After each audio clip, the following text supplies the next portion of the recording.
Señoras, señores, amigos e amigas, moi boa noite, saúdos desde os estudios de Ribadumia de Canarias Baixas.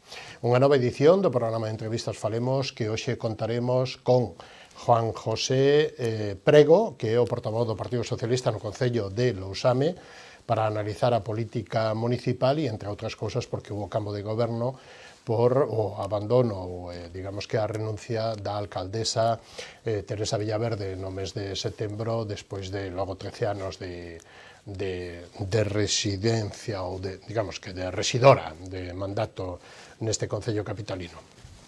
Estará tamén connosco para analizar a importancia socioeconómica e facer balance do este ano 2025 do Porto de Interés Xeral de Vilagarcía de Arousa, que é Juan José Manuel Coristourís, como presidente da Autoridade Portuaria. E abrimos este turno de entrevistas e de análisis para falar do deporte rei, do fútbol. Porque, según o presidente da Real Federación Española de Fútbol, o deporte, o fútbol, parece ser que move o país, que move este país. Rafael Lozán, moi boa noite, benvido, como estamos? Canto tempo facía? Sí, nada, moi boa noite, estamos aquí xogando na casa hoxe. Hoxe xoga na casa. Bueno, isto sempre foi unha segunda casa, non? Porque, ademais, vostede que é veciño daqui, moi cerquiña, moi preto destes estudios de Canarias Baixas, pero estamos de ano, porque vostede, o día 16 de decembro do ano pasado, nas Rozas, na Cidade Deportiva das Rozas, a vostede collía por maioría absoluta, 90-43 votos, pois chegaba a presidir, e presidía, e desde entonces preside a Federación Española de Fútbol. Que recordos ten daquel día e daquel momento, daquel mes, fai un aniño? Sí, parece que foi onte, pero pasaron xa, pois eso, 12 meses, e a verdade que foi unha experiencia extraordinaria, non? A verdade que nunca un pensa que poida darse esa circunstancia, porque si levaba 10 anos como presidente da Federación Galega, e bueno, cando se presenta unha oportunidade destas características, pois hai que analizar moitas cousas. O que pasa é que a veces non hai tempo para material para poder analizalas.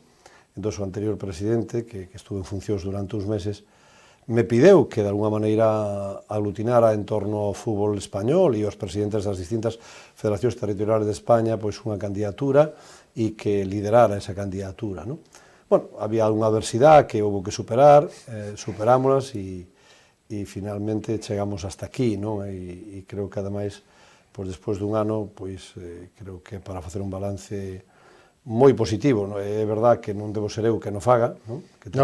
Despois voulle pedir. Pero teño que facer o fútbol español, porque viñamos de varios anos de confrontación, de moita liorta. Vaya lío había no fútbol e na federación hai un ano, Sí, a verdad que había moito embrollo, sí, moito embrollo. Andaba a FIFA e a UEFA por aí dicindo, a ver, hai que intervir, non hai que intervir, veñemos de negro, Sí, pero bueno, eu creo que hai que poñer sentido común, como facemos os galegos, e a verdade que este ano, pois, é para facer, como digo, facer un balance extraordinariamente positivo, desde o punto de vista non tanto meu, sino do fútbol. O fútbol necesita remar todos na mesma dirección e, sobre todo, que os actores do fútbol estén totalmente unidos en torno a un mismo fin, non? Hoxe en día, salvando as distancias e tendo en consideración a base, o que é o ámbito de fútbol formativo, o fútbol é unha industria en este país, é unha pasión tamén, e, polo tanto, bueno, pois, hai que ter unhas ideas moi claras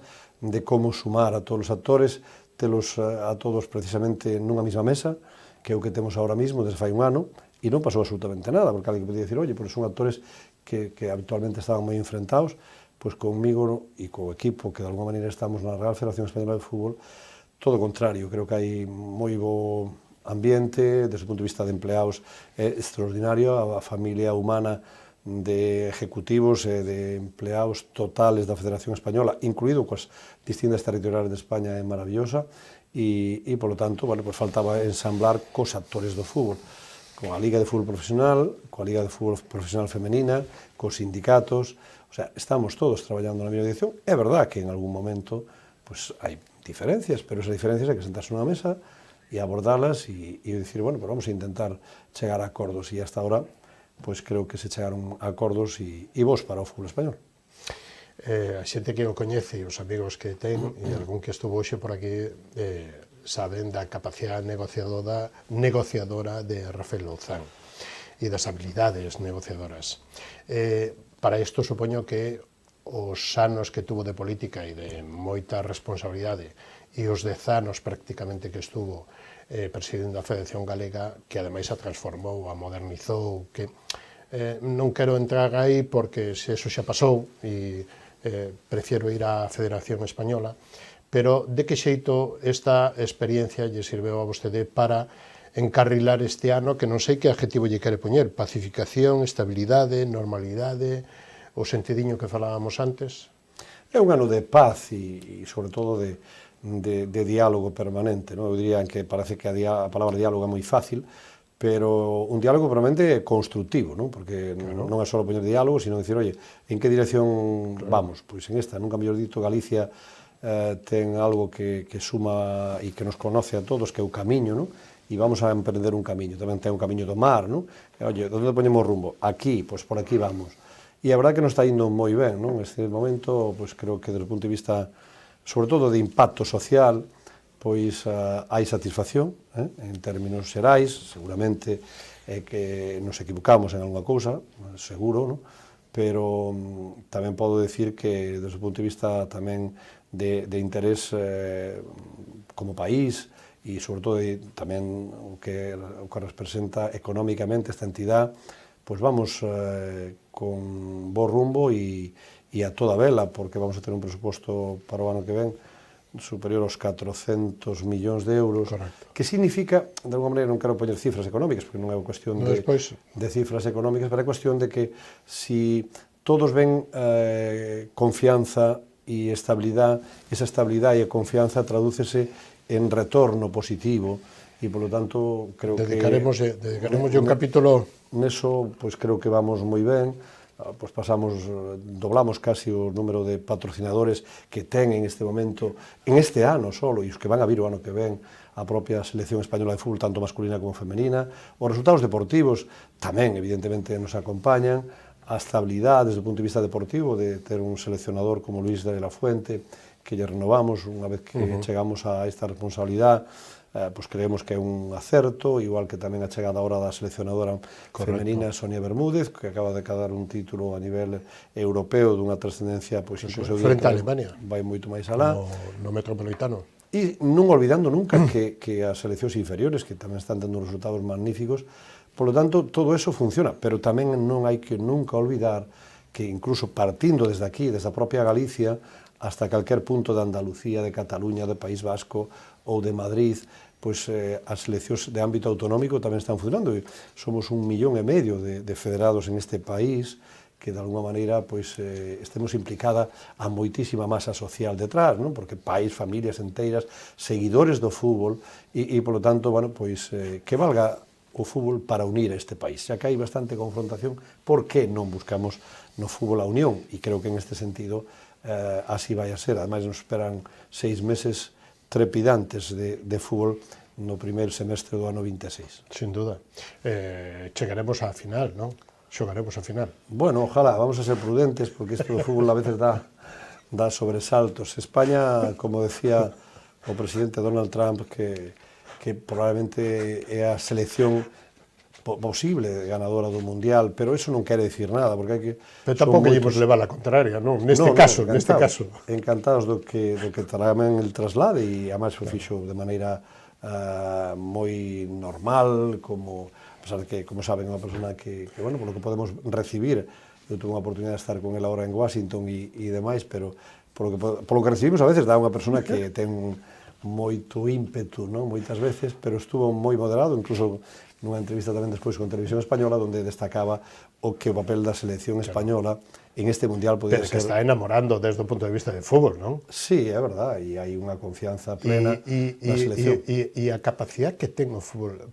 É o deporte rei porque move máis masas que o resto, move máis economía, máis sentimientos, pero fai chorar a un. incluso de alegría. Sin duda, sin duda. Eu agora, E iso, un sentado nun sofá, nunha butaca, non é fácil que eso suceda, é verdad, con outro tipo de factores, pero, sin embargo, como digo, a pasión do fútbol e a unión en torno a uns colores e a unha selección, como pode ser a selección española, tanto masculina como femenina de fútbol, pois en este momento pois é algo do que nos debemos sentir orgullosos como país, non? Xa que temos tantas divisións ou fracturas en outros ámbitos, por que non sentirnos orgullosos? É a única vez que nos unimos e que non discutimos a bandeira. Quizá. E este ano todavía máis, porque xa digo, pero creo que temos que ser moi prudentes, cos pés no suelo, porque sempre España tuvo aquelo de, e a mí me pasou, tiñamos expectativas de que íbamos a chegar a non sei onde, e casi nunca chegamos a ningún sitio, verdad? Por lo tanto, bueno, en esta ocasión parece que podemos ir lonxe, ¿no? E, por lo tanto, vamos con esa confianza. Ojalá. Logo, despois falamos do Mundial do seguinte, que é o 30, vale? Que tamén ten moita importancia. Pero antes, as relacións ca UEFA e ca FIFA, como están, señor Louzán? De un ano para cá. Bueno, eu creo que teñen que ser boas, non? Por que boas? Porque para España ter unha moi boa relación con UEFA ou con FIFA son fundamentales. Bueno, pues neste caso, UEFA somos 55 países en todo o continente europeo e con FIFA somos 211 países no mundo, non?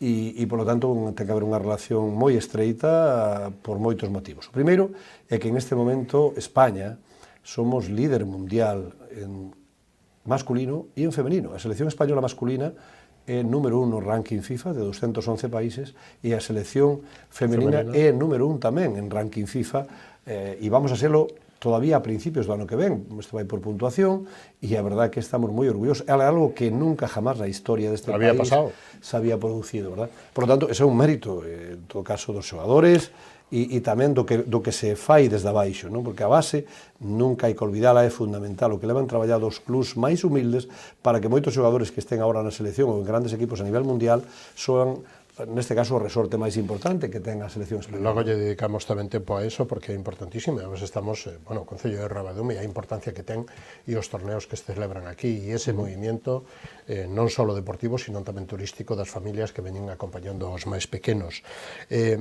Ca FIFA e ca UEFA ven co Consello Superior de Deportes?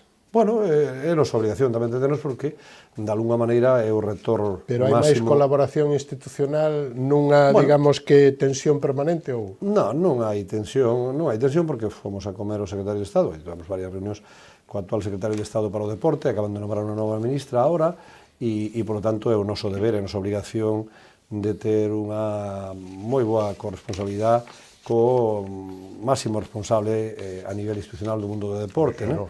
E, por lo tanto, bueno, nesse sentido, non hai maior problema e vamos a seguir traballando. Evidentemente, temos grandes retos por diante, como pode ser eso que falamos, do Mundial 2030 e, por lo tanto, estamos obligados a entendernos. Dixo vostede fai uns días nunha conferencia en Madrid do Fórum Económico que o fútbol move o país.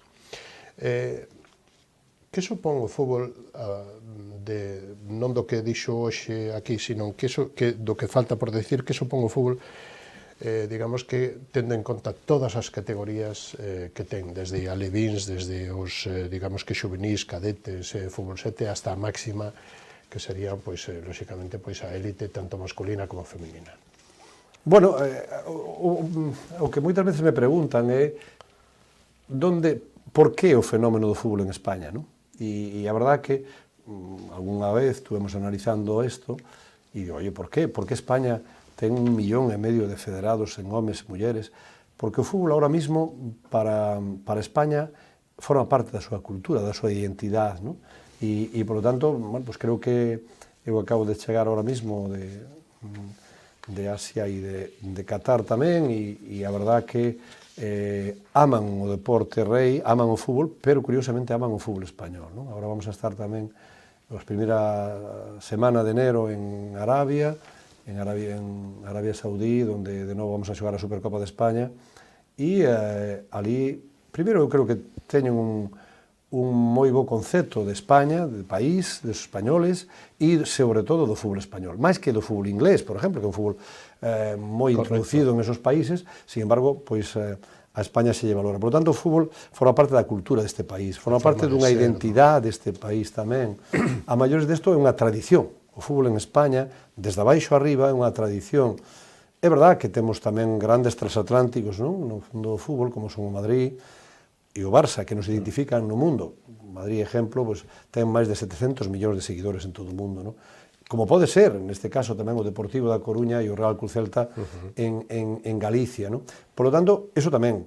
O clima hasta favorece a práctica do fútbol aquí, que aquí se pode practicar fútbol prácticamente durante todo o ano, non? Entón, xa digo, hai moitos factores que estamos analizando ese porqué de esta situación de decir, oye, que importante o fútbol en España. Pois sí o é, e sobre todo tamén o é cara ao exterior, porque a marca fútbol de España no exterior ten unha influencia, unha determinación impactante. Podemos acabar de comprobar agora fai uns días en Estados Unidos, pois sinceramente onde non é o primer deporte o fútbol, sin embargo este mundial vai a transformar en gran medida o que é bueno, pues, os eventos deportivos da última década en Estados Unidos, ¿no? Por lo tanto, bueno, pues cada vez gana máis peso o fútbol en Estados Unidos. Sin duda. Tamén a población hispana. E o Mundial vai ser bueno, pues eu creo que un espaldarazo definitivo a consideración do fútbol tamén en ese gran país. Por lo tanto, bueno, pues debemos cuidar, mimar adecuadamente e traballar de maneira moi coordinada para que sigamos sumando máis actores a este mundo do fútbol, que se siga vendendo de maneira excelente, como acaba de pasar fai uns meses, precisamente na Liga de Fútbol Profesional, que se venderon os dereitos do fútbol, especialmente do fútbol profesional, que tamén nos vendemos mellor os dereitos da Supercopa de España, por exemplo, etc. E, por lo tanto, esos son máis ingresos que van destinados aos grandes clubs, sin duda, pero tamén unha parte moi importante vai aos clubs formativos, os que temos en Galicia, centenares de equipos que hai en Galicia, non? Nos gustaría, e dirán algúns, oye, a nosotros tamén, a nos gustaría que chegaran. Non chega a todos, pero chega a unha gran maioría, verdad? Porque o fútbol é capaz incluso de compartir recursos económicos con outros deportes. Nos dereitos de televisión unha parte se destina a outros deportes. Por lo tanto, creo que este é o camiño, vamos a intentar exactamente cometer os menores errores e acertar no día a día e na gestión que temos que facer de todo isto. Nesta ponencia que tuvo vostede fai unha semana en Madrid, daba os datos que considero que son importantísimos para a audiencia, porque esta pasión que move o país, que se chama fútbol, moviliza máis de 4 millóns de personas, con máis de 20.000 árbitros, 70.000 entrenadores, máis de 1 millón de partidos. Isto é unha locura, non? Un deporte de masas. Eso dá a dimensión do que realmente somos, non?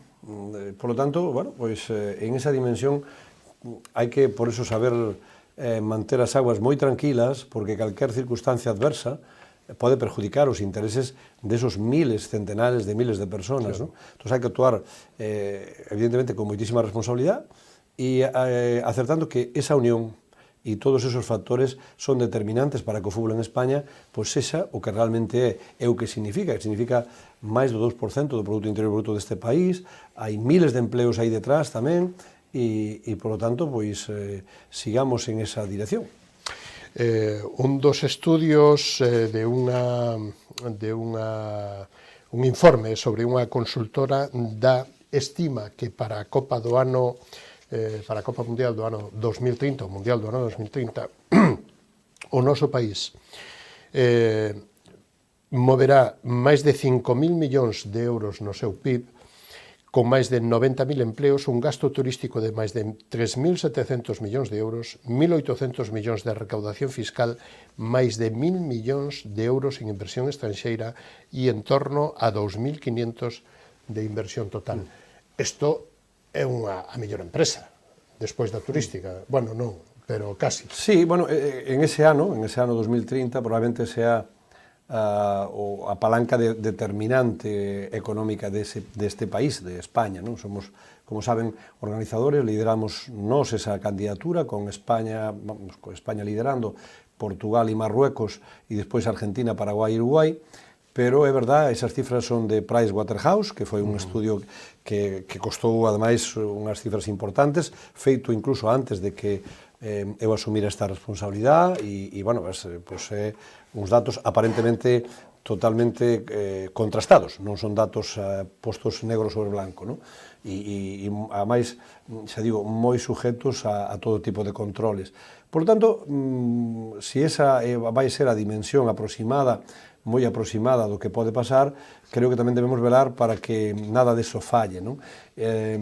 Decir só coa última cifra, non? Esos 2.500 millóns que se están invertindo xa nos estadios del noso país nos van a permitir non só unha actuación seria e responsable para ese mundial, sino que a nosa liga, a liga de fútbol, incluídos eventos grandes como son Copa do Rei e outros torneos, pois podemos ter os estadios acorde ás necesidades de hoxe en día, non? E de aí que nos van a permitir actualizar aqueles estadios que se estaban quedando atrás. Un mundial sempre unha palanca moi boa para renovar, mellorar instalacións, non? E a imaxe de país, vamos, que se traslada a todo o mundo. Por lo tanto, xa digo, vai haber 11 cidades implicadas, pero vai haber 70 cidades máis, donde vai haber campos de entrenamiento, cidades que van a ser sus sedes desos equipos para xogar partidos previos e tal, partidos de entrenamiento en todo caso, pero que se van a mellorar tamén.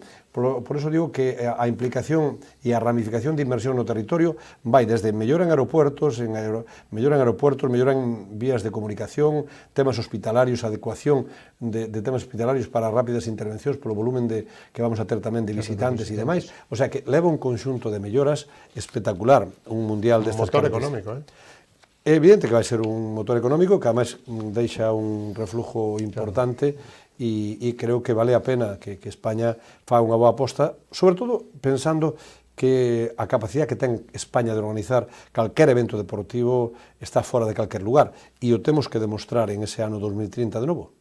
As cidades definitivas onde se van a disputar se conocerán finales deste ano 26 que estamos a punto de tocar, ano 27?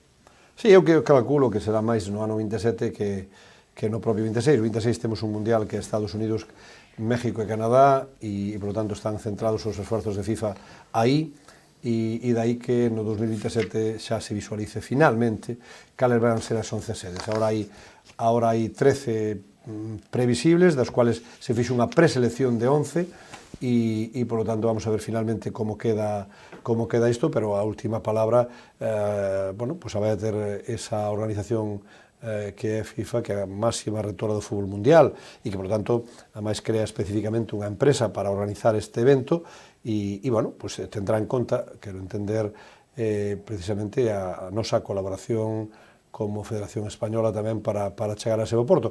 Pero aquí o que se trata é de cumplir uns objetivos.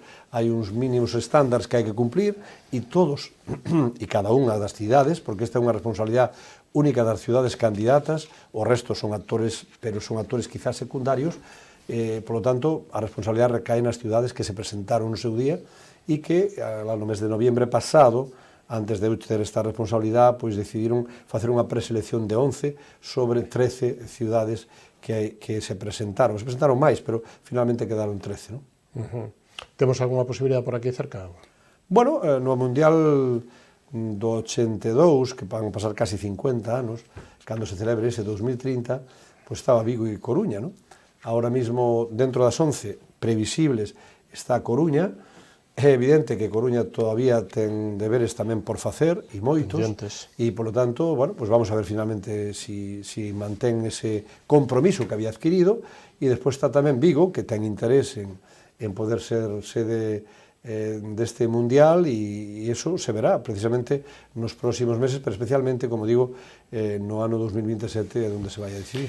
A luns da semana pasada se aprobaron os orzamentos da Federación, dos que vostede fixo mención fai un momento, dos 403,5 millóns de euros. Me gustaría que fixera un pequeniño balance, pero non só nos ingresos, que xa un pouco dixo que, bueno, cos dereitos audiovisuales, todo este tipo dos patrocinadores e tal, sino, digamos que na liña de gastos, que creo que antes, non sei se a fixo ou me gustaría que matizara. Quizá, porque aí van 87 millóns a clubs, pero tamén aí hai a infraestructuras, etc., pero tamén hai un presupuesto que contempla unha inversión de casi 40 millóns que vai por primeira vez unha partida de gasto para o fútbol inclusivo. Sí, a ver, eu creo que este país, que temos moitas cousas boas, tamén temos que non olvidarnos nunca que temos que devolverlle á sociedade o que a sociedade lle dá ao fútbol. e a sociedade lle dá ao fútbol, a verdad que moitísimo, non? Aí vamos ao impacto económico, que gran parte precisamente dos seguidores que de alguma maneira están moi pendentes do fútbol do día a día, non? Por lo tanto, hai unha parte da sociedade que o estamos a facer, non son palabras vacías, sino realidades. Nos queremos que todo o mundo teña acceso, sea cal sea a súa realidade social, sea cal sea a súa, bueno, por este caso, outras capacidades que se chaman agora como tal, que poden ter algunha outra capacidade distinta, e demais que poidan estar tamén vendo un partido de fútbol, asistindo ou participando activamente do fútbol. O fútbol é un todo, non? E, por lo tanto, bueno, pues por primeira vez incluímos unha partida específica para o fútbol inclusivo. Bueno, pues para explicarlles a todos, pues hai algo xa que están traballando, por exemplo, na Liga de Fútbol Profesional, que é a Liga Genuine, que incorpora precisamente unha liga regular para personas con outras capacidades, ¿no? E tamén o vamos a facer no fútbol. Pero a maiores deso, o fútbol ahora mismo, onde participa a selección española de fútbol, tanto masculina como femenina, todas aquelas personas con problemas de audición, problemas de autismo, problemas diversos que poidan ter, hai unha parte importante que xa están asistindo con nós a todos os partidos da selección española en España, especialmente, ¿no? Porque, bueno, hai que reunir unha serie de características, pero todo eso o levamos a cabo de maneira actual e momentánea, ¿no? E creo que neste sentido tamén aparece esta partida, como digo, que é específica para que todas as persoas e as súas familias poidan ter esa oportunidade, pero que non sea unha oportunidade de hoxe puntualmente, sino que sea ao longo do tempo, non? E a verdade que estamos moi contentos do que estamos xa iniciando e vendrán moitas cousas máis detrás. Despois hai un gasto tamén importante, que probablemente aí non aparece, que me preguntaban estes días tamén, que unha parte importante vai para toda esa estrutura deportiva que ten a propia federación, que son as seleccións tanto absoluta masculina como femenina, e debaixo colgan tanto o fútbol sala, masculino e femenino, o fútbol playa e demais. Correcto. E aí nos gastamos, o sea, invertimos, porque ao final é unha inversión, pois decenas de millóns de euros que van destinados precisamente a que a esos xogadores e a esas xogadoras non lles falta absolutamente nada, igual que o colectivo arbitral, que tamén ten unha partida presupuestaria moi importante, no cual recibimos unha colaboración tamén non menos importante da Liga de Fútbol Profesional, que son quen cuestionan, ou quen cuestionan non, quen pagan, sobre todo, cuestionan outros actores de vez en cuando, os árbitros, pero quen paga esa parte importante, os árbitros a nivel profesional, son os clubs da Liga Profesional, non? Estamos falando de máis de 40 millóns de euros destinados solos a iso. E tamén hai que recordar, a pesar de que a veces se poden cometer errores e isto, de que o fútbol español a nivel arbitral ten os mellores medios tecnológicos ahora mismo para facer un partido, non? Por lo tanto, pero eu sei que somos moi dados a dar interpretacións, que se o VAR debe entrar, non debe entrar, etc.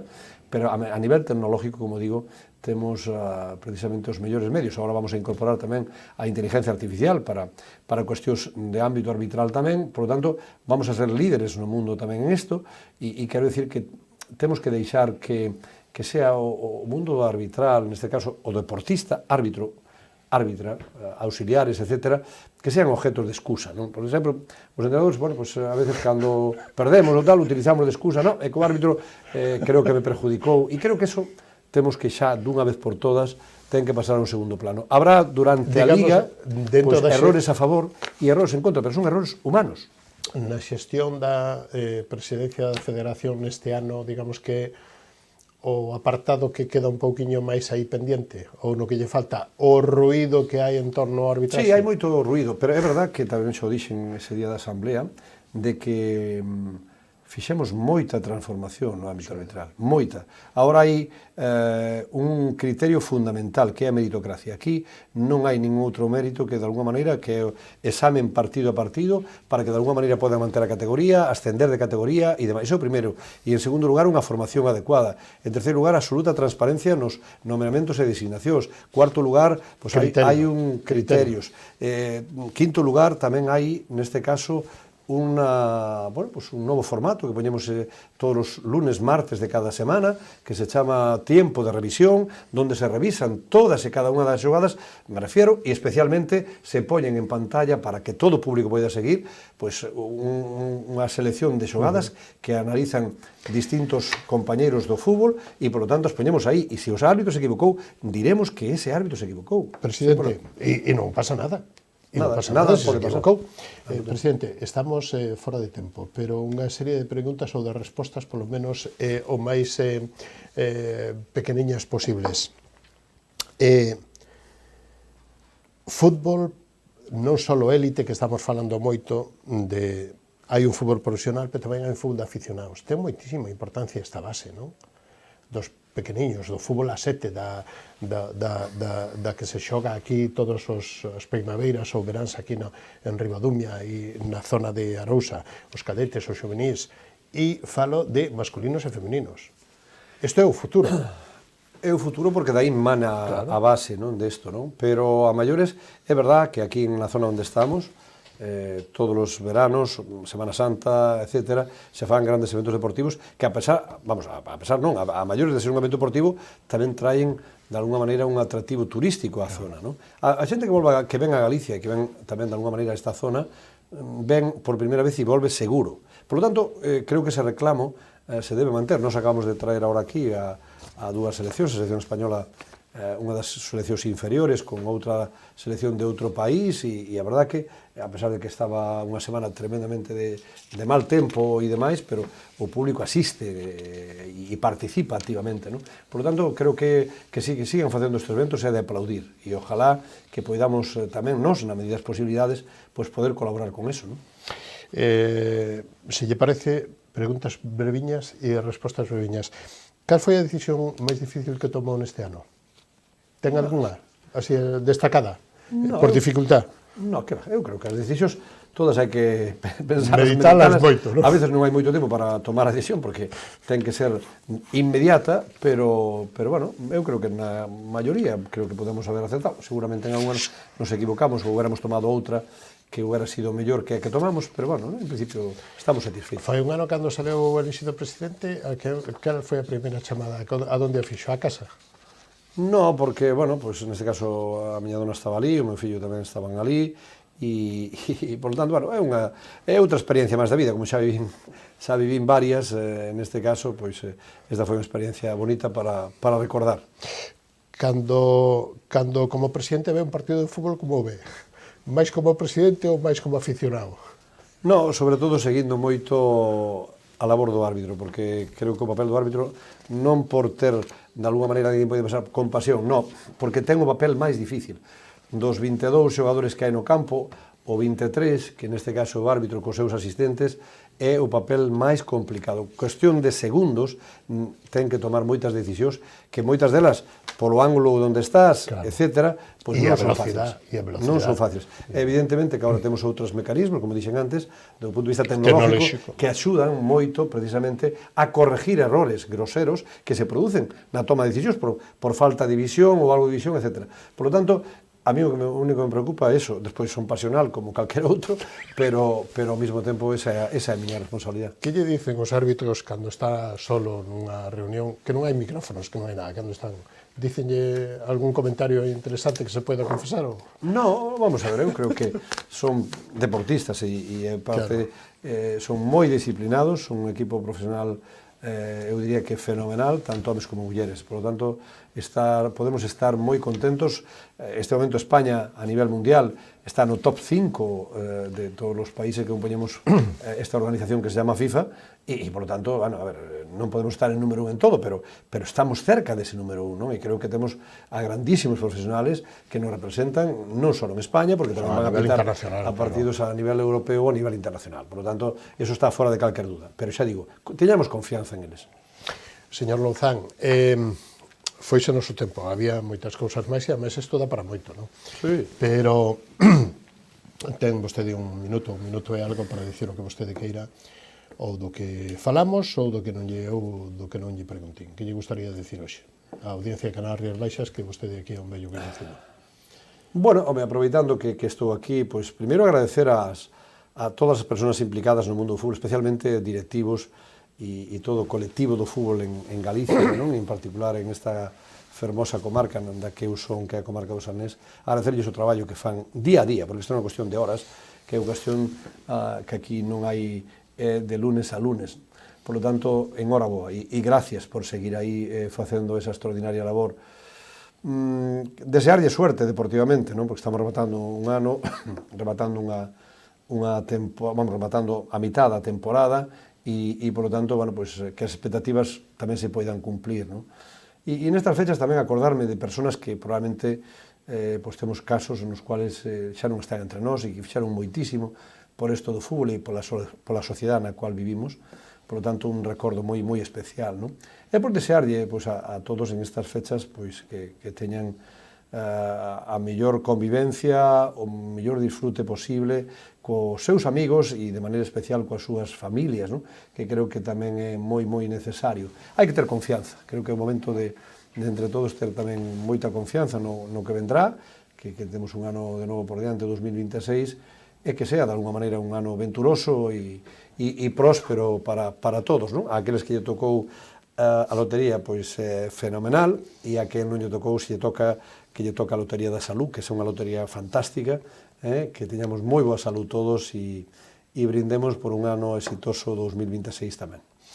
Brindaremos, señor Louzán, foi un placer contar con vostede nesta edición de Falemos, lle desexamos, lóxicamente, un moi bo Nadal, xunto cos seus, coa súa familia, cos seus amigos, que están na súa casa, na súa terra, e que o ano 26 que teñamos moitos éxitos tamén no mundo deportivo e no deporte rei, que será bo para todos e que gritaremos un pouquiño todos. Ojalá así sea. Un placer, moi boa noite, moitísimas gracias, bo Nadal. Boas noites e bo Nadal. Nos vamos a publicidade e da man dos patrocinadores volvemos e recibimos a José Manuel Coresto Uriz, presidente da Autoridade Portuaria de Vilagarcía. Non o perdan, analizaremos todo o que foi este ano 25, as obras e os proxectos para o ano 26. Así que hasta dentro de un momentiño, hasta ahora mismo.